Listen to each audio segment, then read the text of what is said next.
असा गंभीर आरोप भाजपचे आमदार बबनराव लोणीकरांनी केलाय। बाहेर जिल्ह्यात वाळू जाते, मात्र जिल्ह्यात वाळू मिळत नव्हती। वाळू धोरणासंदर्भात मी विधानसभेत बोललो, मुख्यमंत्र्यांना भेटलो, धोरण बदला म्हणून आता सरकारनं वाळू धोरण बदललं। या धोरणाचं स्वागत करतो असं देखील लोणीकरांचं म्हणणं आहे।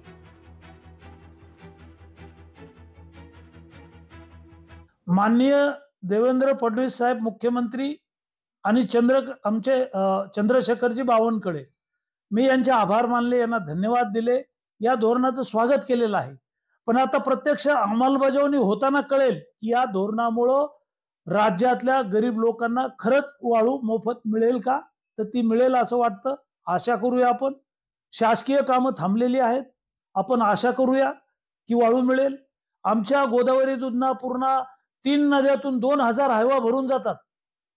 बीड जिल्हा, नगर जिल्हा, लातूर जिल्हा या 3 जिल्ह्यात वाळू जाते, मात्र आमच्या जिल्ह्यात वाळूच नाही। लोकशाही मराठी ऐका, पहा, जागरूक रहा।